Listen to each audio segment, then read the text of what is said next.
나는 미국 메인 대학교의 사회학과 교수이다. 사회 현상을 연구하는 나로서는 키프로스라는 섬나라 안에서 저승세계 전문가라고 불리는 다스칼로스에 대해 흥미를 갖지 않는 것은 어려운 일이었다. 미국에서 고향인 키프로스로 돌아가고 나서 친구로부터 다스칼로스를 만나보겠냐는 제안을 듣고 나는 거절할 수가 없었다. 그는 자신을 신유가, 즉 영혼의 의사로 생각하고 있었으며 그의 삶의 주된 관심사는 자기 주변 사람들의 고통을 덜어주는 것이었다. 그리고 자아를 발견하거나 영적 여행을 떠날 준비가 되어 있는 사람들을 돕는 일이라고 하였다.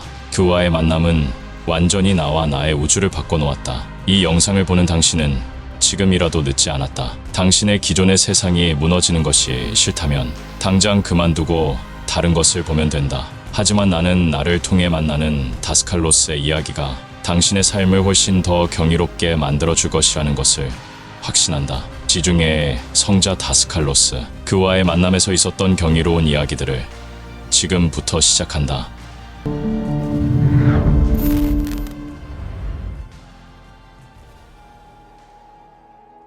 며칠 전에 나는 다스칼로스가 코스타스와 유체이탈에 대해 나누는 이야기를 어깨너머로 듣고 의아했다. 나는 부엌에서 커피를 끓이고 있었는데 다스칼로스가 습도가 높을 때는 몸을 벗어나는 것이 훨씬 더 쉽다고 말하는 것을 들었다. 방문객들이 다스칼로스의 도움을 받으러 왔기 때문에 그날은 더 이상 질문을 할 수가 없었다. 이제 야코보스와 코스타스까지 있으므로 그 문제를 꺼내도 되겠다고 생각했다. 다스칼로스는 먼저 물은 다양한 신명계와 그 부속계의 지배적인 원소라고 간단히 설명했다. 이 때문에 유체이탈을 하는데 습기가 도움이 된다는 것이다. 야코보스도 자기는 항상 침대 곁에 물을 한 컵 떠다 놓는다고 말했다. 물의 원자 방사가 몸에서 훨씬 더 부드럽게 빠져나올 수 있게 해준다고 그는 주장했다. 다스칼로스는 유체이탈은 심령이지 중추, 즉 신성한 원반에 대한 집중과 명상 수행을 오랫동안 훈련한 후에만 할 수 있다고 설명했다.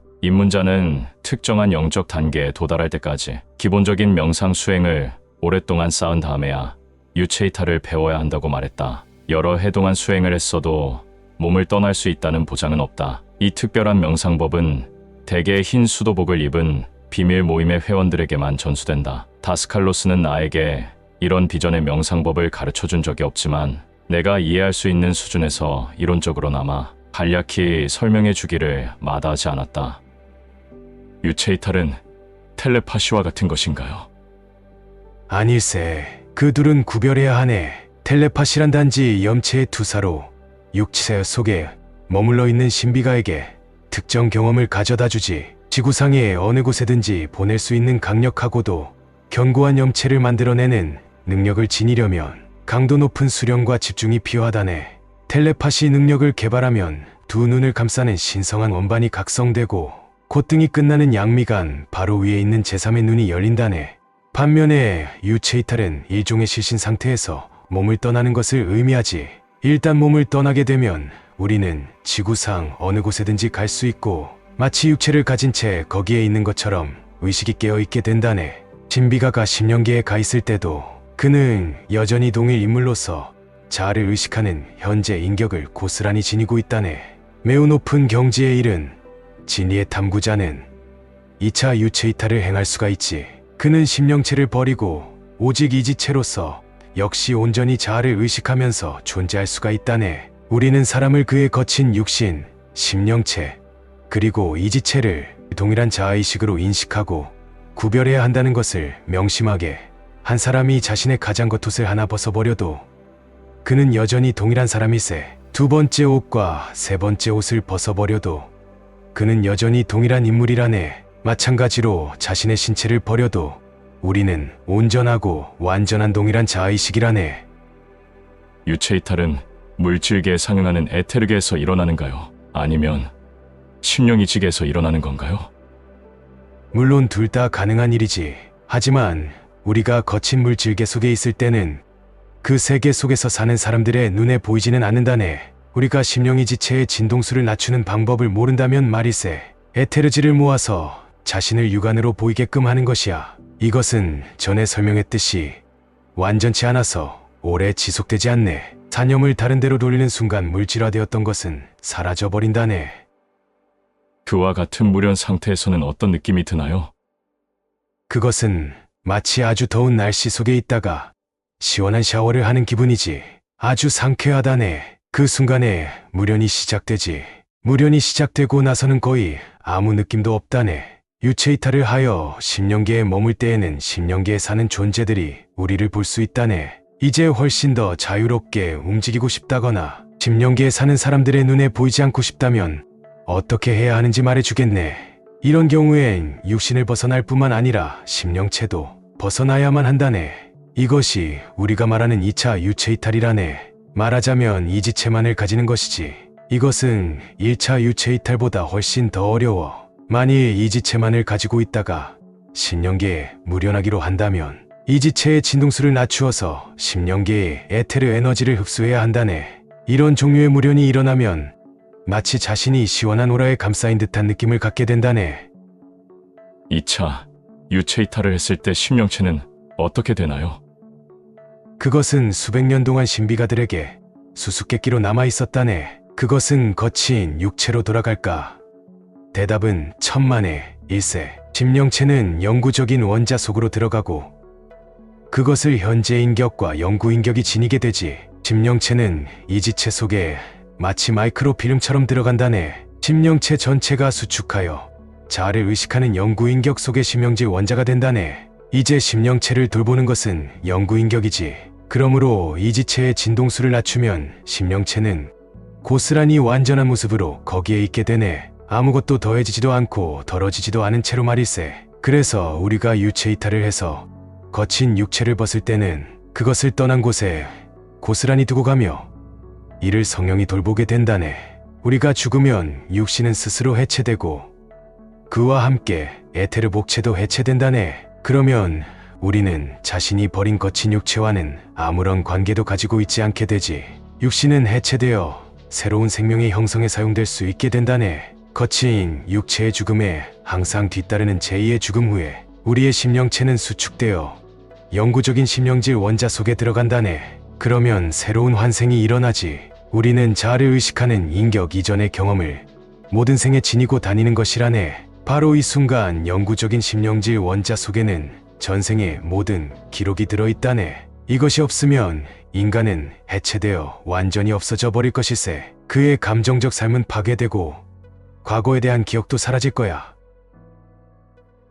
다스칼레, 다른 종류의 유체이탈도 있나요? 그럼 초의식적 자아인식을 통한 유체이탈이 있지. 하지만 그것은 엄밀히 따지면 유체이탈이기도 하고 아니기도 해.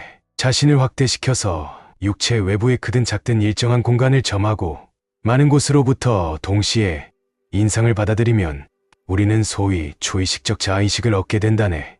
우리는 육체 밖에 있고 동시에 육체는 우리의 인상을 받아들이는 영역권 속에 있게 되는 것이지.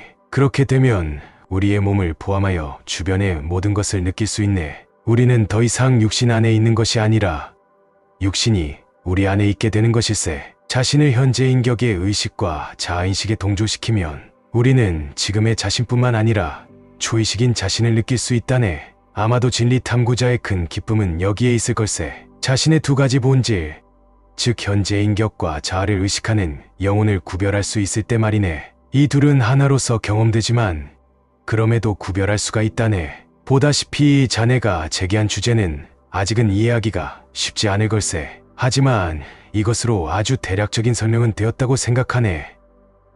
그러고는 다스칼로스는 전에 이야기한 적이 없는 한 가지 경험을 털어놓았다. 그것은 유체이탈과 무련으로서 한 소녀가 중년 남자에게 희롱당하려는 것을 구해준 내력이었다.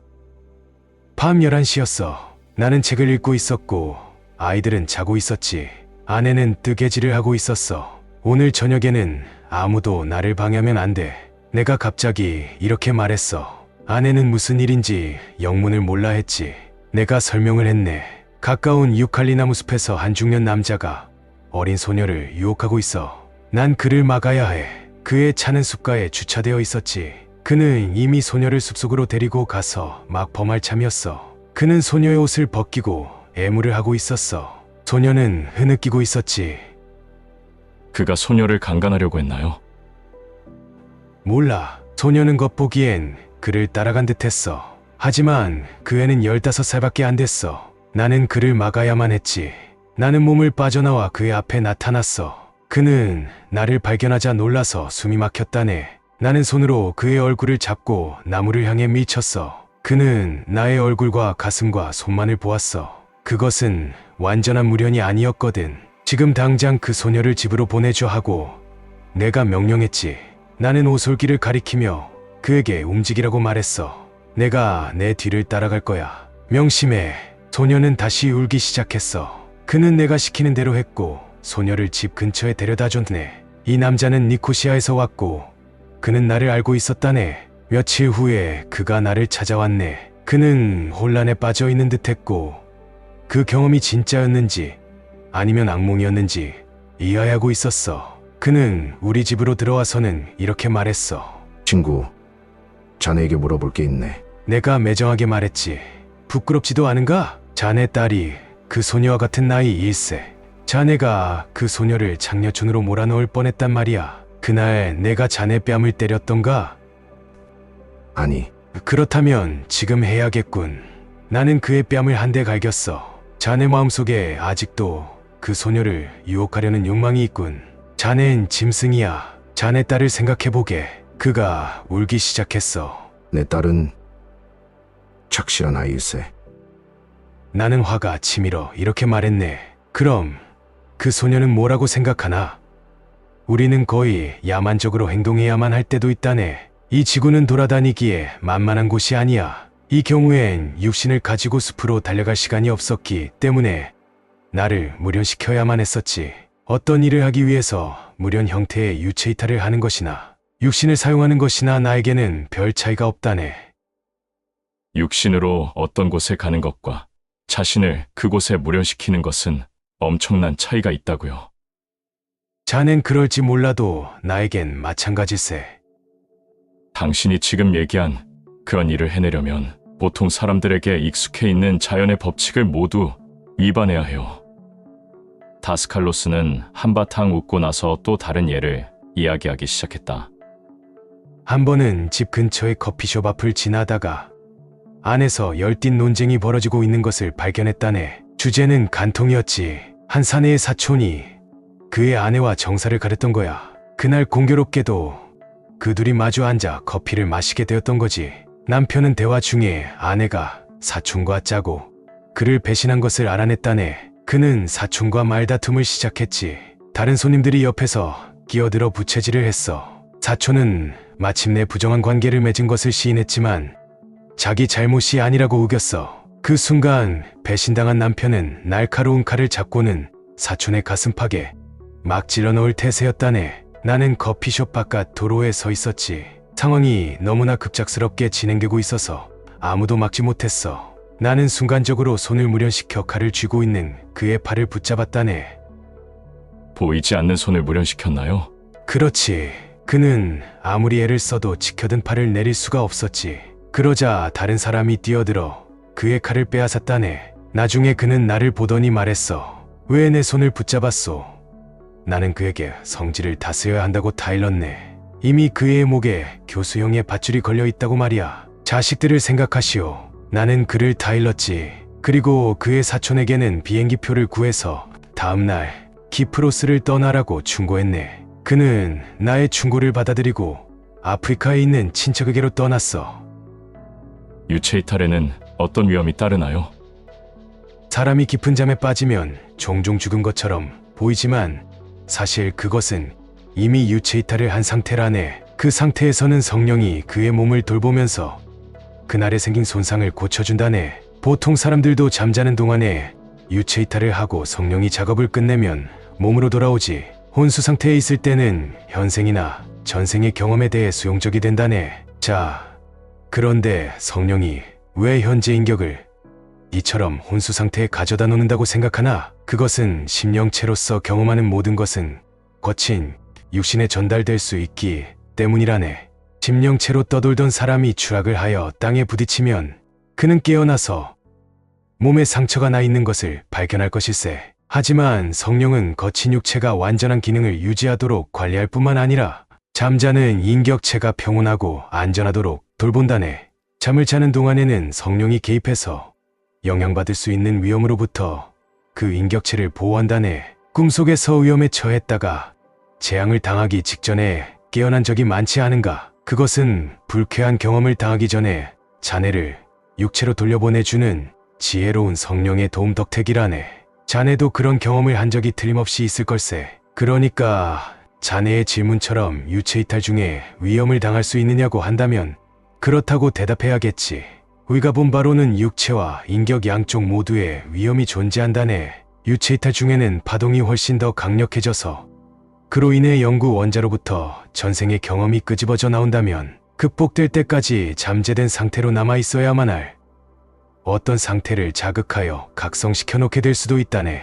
의식적인 유체 이탈에서는 많은 위험이 따르므로 매우 조심을 해야만 한다네. 내 경험으로 예를 들어주지. 레바논 내전 때 우리는 기독교도와 회교도 양쪽의 부상자들을 돌보러 거기에 가 있었다네. 일부 마법사들이 우리가 양쪽을 모두 돕고 있다는 것을 알고는 화가 났지. 그들은 우리에게 회교도들만 도와주라고 요구했어. 내가 유체 이탈을 해 있는 동안에 이 마법사들이 나의 육체로 와서는 칼을 무련시켜 사타구니를 찔렀다네. 나는 즉시 통증을 느끼고 몸으로 돌아왔네. 나는 수건으로 출혈을 막으면서 처남을 불렀다네. 그가 나를 살려주었지. 침대 시트는 피로 흥건하게 젖었다네. 내가 육체를 떠나기 전에 수호 염체를 만들어 놓는 것을 잊어먹은 탓이야. 만약 그렇게 했다면 이 마법사들이 해코지를 못했을 걸세. 의식적으로 몸을 떠날 때는 육체를 지켜줄 염체를 꼭 만들어 놓아야만 한다네. 그건 어떻게 하지요? 강력하게 자기 암시를 하는 거지. 자신에게 이렇게 말한다네. 내가 없을 동안 어떤 해도 닥치지 않을 것이다.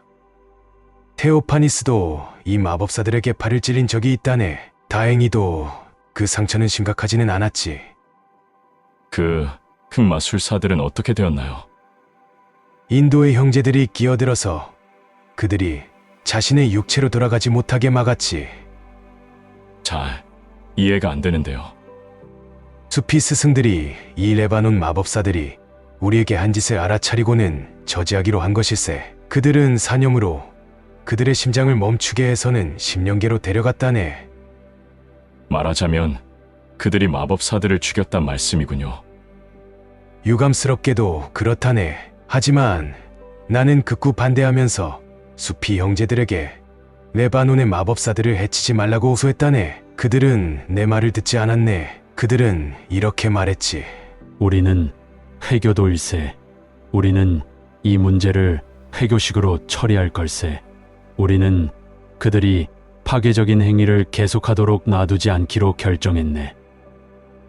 다스칼로스의 이야기는 한 인류학자가 아프리카에서 연구 조사를 하다가 겪은 기이한 경험을 강하게 상기시켜 주었다. 그는 몇 년 동안이나 비밀로 간직했던 자신의 경험을 털어놓았다. 그가 아프리카의 한 부족을 연구하러 갔을 때 부족의 주술사는 그에게 적대적이었다. 그러자 인류학자에게 이상하고도 공포스러운 사건들이 잇따라 일어났다. 그는 범인이 주술사라는 것을 깨달았다. 그는 목숨의 위협을 느끼고는 이 부족의 마법 의사에게 접근하여 마침내 호감을 사는데 성공했다. 그 원주민 무당은 인류학자에게 이렇게 말했다. 당신네 유럽인들은 우리 아프리카에 존재하는 숨겨진 힘에 대해서는 너무나 무지하다. 그는 자신의 힘을 보여주기 위해 그 지역의 총독을 미치게 만들 수도 있다고 자랑했다. 놀랍게도 그 다음 날 그 총독은 미쳐서 병원에 입원해야만 했다. 정신질환에 병력이 없는 사람이었는데도 말이다. 나의 동료 인류학자가 현지 조사를 끝내고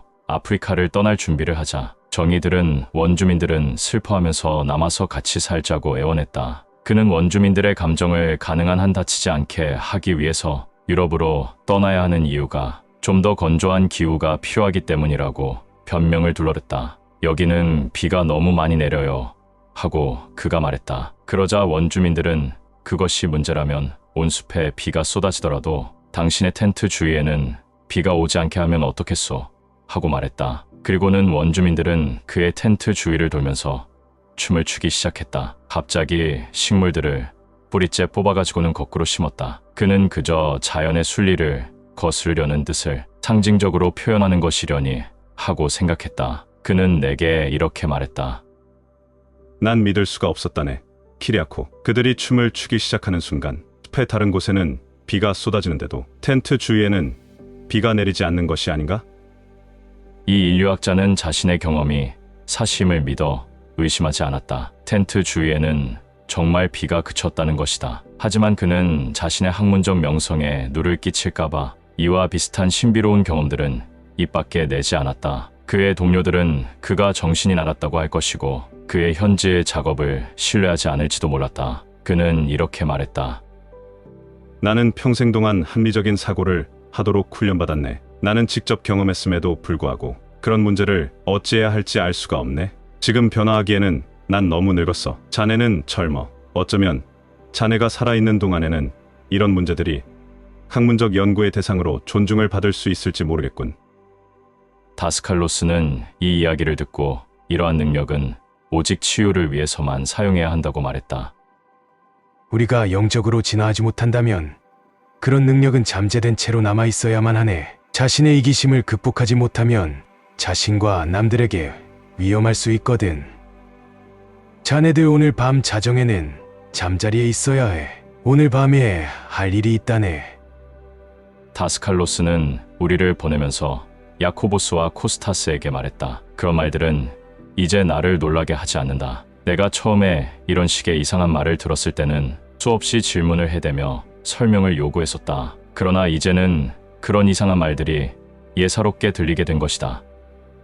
나는 다스칼로스가 무슨 말을 했는지 안다. 그는 밤중에 몸을 떠나 여행하면서 누구든 도움이 필요한 사람들을 도와주는 보이지 않는 구원자로서 일종의 아스트랄계 순찰을 하는 데에 제자들의 동행이 필요했던 것이다. 일전에 나는 코스타스와 야코보스가 둘이서 뒤에말로 간밤의 경험을 얘기하는 것을 어깨너머로 들은 적이 있다. 그들은 자신이 유체이탈 중에 경험한 내용의 신빙성을 서로 점검하고 있었던 것이다. 나는 문득 그들이 체험하는 것이 정말 똑같은지 궁금해졌다.